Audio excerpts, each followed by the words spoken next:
Fala pessoal, tudo bem? Mais uma semana estamos aqui, a palavra de Deus nos nutrindo, nos alimentando, nos direcionando também.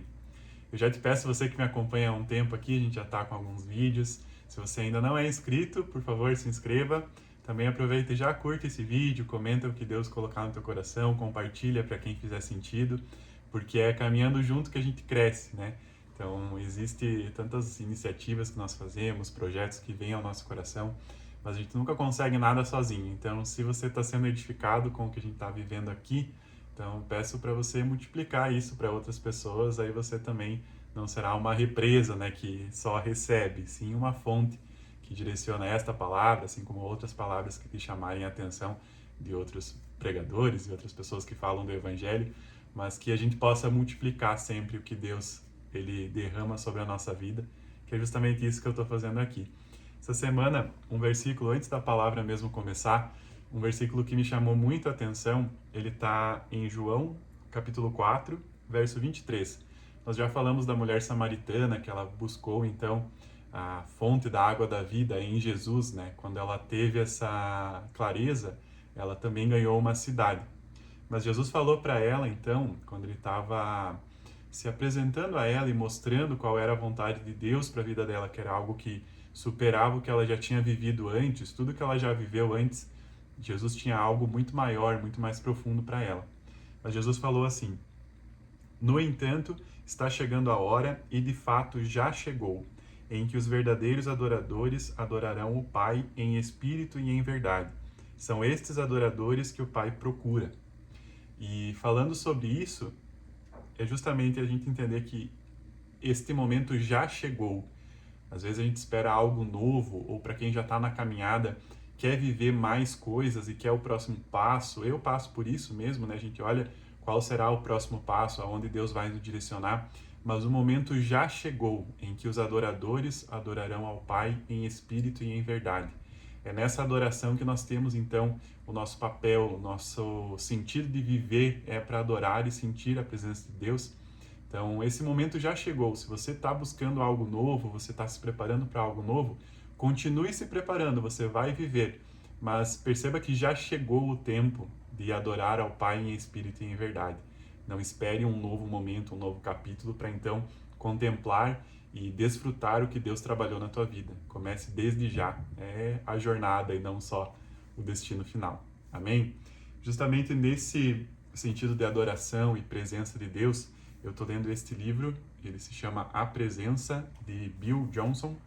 Ele, olha, eu digo que eu já li bastante livros assim cristãos e muitos já me tocaram, já falaram ao meu coração, mas eu ressalto esse aqui. Eu posso dizer que é o melhor livro cristão, com exceção da Bíblia, obviamente, que eu já li. Eu vejo aqui uma clareza, um discernimento, que eu tenho uma teoria assim que muitos livros que hoje a gente compra, né, e lê e instrui a nossa vida, eles são, em resumo, uma frase. Então, existe um entendimento, uma revelação, que ela é trabalhada nas páginas, nos capítulos, para dar exemplo, para ilustrar e criar, então, uma linha de raciocínio.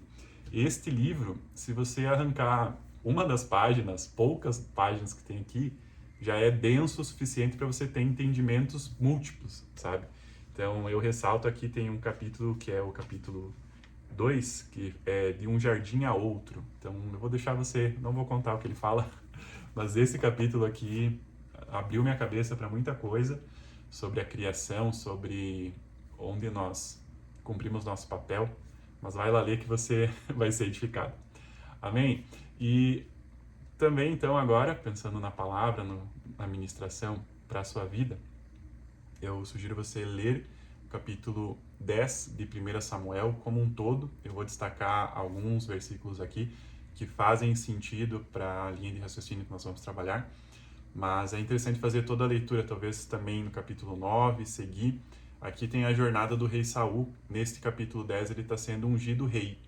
Então, muito se fala, para quem já está familiarizado com a palavra, que Saul não foi um rei que Deus se agradou, né? Então chegou um momento na jornada de Saul que ele foi um rei que não honrou a presença de Deus, ele não teve condutas corretas, ele deixou o emocional e as honras terrenas serem muito maiores do que as honras de Deus. Que aí então Davi aparece logo em seguida, então é o seu sucessor, que foi o homem segundo o coração de Deus. Então tudo que estava de errado nas perspectivas, nas prioridades de Saul, Davi ele tinha isso corrigido no coração dele. Mas Saul começou muito bem. Então, aqui já vai um baita ensinamento, porque na nossa caminhada, às vezes nós começamos bem, mas não perseveramos e não mantemos o foco aonde é necessário, aonde é a nossa prioridade, aonde a gente não pode se perder. E Saul se perdeu no caminho. E eu gosto muito que a Bíblia apresenta isso e essas personalidades que se perderam durante o caminho, porque isso é uma instrução para nós, para o nosso coração.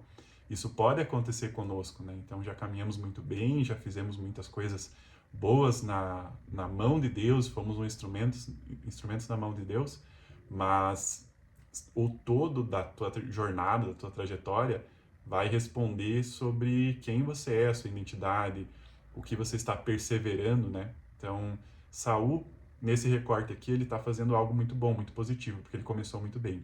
Então, eu ressalto aqui. Então, tenha bons ouvidos para ouvir sobre Saul, se você já tem uma imagem negativa sobre ele, mas tenha esse alerta para a sua vida. Você não só comece bem, comece, continue e termine bem. Esse é o nosso objetivo, esse é o nosso caminhar, tá? Amém. Sem mais delongas, verso 2. Logo após Samuel ter ungido, então Saul, ele falou o seguinte: Hoje, quando você se afastar de mim, encontrará 2 homens junto ao túmulo de Raquel, no território de Benjamim, em Zelza. Eles lhe dirão: Já foram achadas as jumentas que você foi procurar. Eis que agora o seu pai já não pensa no caso delas e está aflito por causa de vocês, dizendo: Que posso fazer pelo meu filho? Aqui conta o que estava acontecendo no capítulo 9. Saul ele começa a sua jornada, então o seu ministério, o seu reinado, com uma questão de perda. Ele perdeu algumas jumentas do pai dele. Isso foi uma aflição para o coração dele, que eu te convido a ler em detalhes para você se ater à história. Mas, resumindo, ele então teve essa perda, ele perdeu as jumentas e teve que recalcular a rota dele, teve que caminhar diferente. Nisso que ele teve um encontro com Samuel para receber a informação que ele seria rei de Israel. Aqui a gente entende que existem perdas que não são perdas, são realmente livramentos ou instrumentos que Deus usa para acessar a nossa vida, o nosso coração. Então, quantas pessoas não chegaram até Jesus depois de perder algo, depois de sentir falta de algo que antes era a sua nutrição de felicidade, a sua base, né, aonde você tinha o contentamento, isso saiu da tua vida, então você foi à presença de Deus. E bendita a dor que te leva até Jesus, né? Então todo mundo já deve ter passado por isso em algum momento da vida. Mas essa dor não te matou e você está aqui com Jesus. Glória a Deus por isso. Então, amém. Aconteceu isso com Saul também. Ele perdeu essas jumentas, ficou preocupado porque eram elas do pai dele. E aí, então, ele recebeu a instrução de que não era mais para pensar nessa perda. Nem o pai dele não estava mais preocupado com as jumentas, e sim preocupado com ele. Então veja que existem muitas perdas que são bênçãos na nossa vida. Amém por isso. Verso 5. Então você seguirá a Gibeá Elohim, onde está a guarnição dos filisteus. Ao entrar na cidade, você encontrará um grupo de profetas que descem do lugar alto. Eles estarão tocando liras, tambores, flautas e harpas, e estarão profetizando. O Espírito do Senhor se apossará de você, e você profetizará com eles e será mudado em outro homem. Se você convive com 5 idiotas, você é o sexto. Se você convive com 5 profetas, você tem muitas chances de ser o sexto. Aqui tem uma grande revelação por quais são as rodas, as mesas que a gente está sentando. Muitas vezes você vai ter que se privar, então, abrir mão de algumas convivências para chegar às convivências que estão próximas do teu propósito. Saul, então, ele não tinha nenhuma noção de si mesmo enquanto profeta, enquanto rei, ele não estava buscando isso. Justamente ele teve a oportunidade de viver os propósitos de Deus na vida dele. Mas ele não estava com essa expectativa. E quando ele foi direcionado, então, a uma quantidade de profetas que já estavam exercendo, então, o plano de Deus, já estavam buscando a Deus, adorando e cumprindo o papel deles, quando ele esteve com eles, ele também viveu disso. Isso vem muito de entender que atmosfera que nós estamos inseridos mesmos, né? Porque quando Deus usa pessoas, ele sabe que as pessoas são limitadas. E não é por conta delas que algo bom acontece, que uma profecia acontece, que uma revelação do Espírito Santo acontece, e sim pela misericórdia e a graça de Deus. Mas a atmosfera, então, um ambiente preparado, onde estão reunidas pessoas buscando a Deus e a sua presença, aí ele se revela e se manifesta. Porque Jesus fala, né, que onde tiver 2 ou 3 reunidos em seu nome, ali ele estará. A presença de Jesus é uma unanimidade, ele está em todo lugar. Mas a sua manifestação é de acordo com a atmosfera, o comportamento, o clamor das pessoas que estão nesse local reunidas, né? Então Jesus ele está presente, mas para ele se manifestar é com a nossa intenção, a nossa correção, nosso arrependimento, buscar santidade, correção, e aí sim ele vai se manifestar, que é o que estava acontecendo aqui. Então Saul ele teve a oportunidade de estar numa roda correta, e que nós possamos estar também nas rodas corretas, que nós possamos estar, né, junto às pessoas que não são, ao contrário do que se relata em Salmo 1, né, os escarnecedores, os zombadores, nós vamos nos privar disso e buscar boas companhias. Assim a gente tem esse ambiente profético para a nossa vida e para a vida dos demais.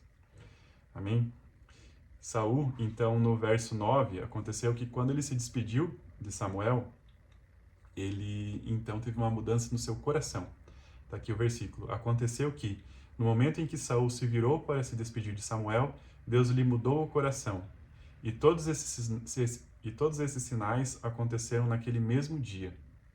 Veja como Deus não tem pressa, mas ele age rapidamente quando existe uma correção do coração.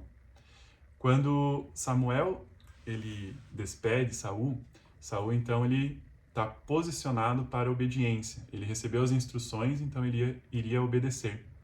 E nesse se afastar é a confirmação, ele foi em direção ao chamado, à ordenança que ele recebeu. Então essa posição de obediência muda nosso coração. E quando o nosso coração é mudado, a gente recebe então as bênçãos, a gente recebe a resposta de Deus. É este o movimento. E é rápido, porque o coração é ele que é a fonte de todas as nossas declarações, as nossas intenções, os pensamentos, eles partem do nosso coração. Quando o coração está alinhado, Deus não tem problema nenhum em nos abençoar. É justamente isso que nós queremos. Mas perceba que, enquanto nós não nos movimentamos em obediência à palavra de Deus, às direções que Deus nos dá, o nosso coração não está mudando ainda. Nós podemos estar até ouvindo algo, pensando, esse evangelho faz sentido, eu acho bonito falar da Bíblia, estar na igreja, assistir então palavras, ministrações, eu acho isso tudo bonito e nobre, faz bem para o meu coração.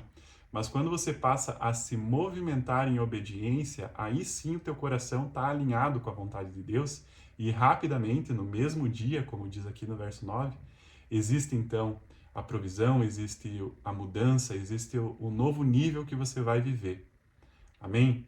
Que essa palavra fale aos nossos corações, que reverbere nos nossos corações, que nós possamos estar em obediência à palavra de Deus, possamos estar em unidade com pessoas que estão com o mesmo propósito, que estão buscando a presença de Deus, que assim nós podemos chegar onde Deus nos chama para estar. Amém? Deus abençoe a sua vida, que você tenha uma semana abençoada. Conte comigo, se você quiser colocar os comentários ali, pedido de oração, algo que está no teu coração aqui. Você é fruto de oração. Se você está assistindo aqui, é porque Deus ele está se apresentando a você de maneira da sua palavra, não da minha expectativa, da minha oratória, nada disso. Mas eu oro pela tua vida. Então, se você está aqui, sempre saiba que eu estou orando por você. Amém? Deus abençoe e um forte abraço.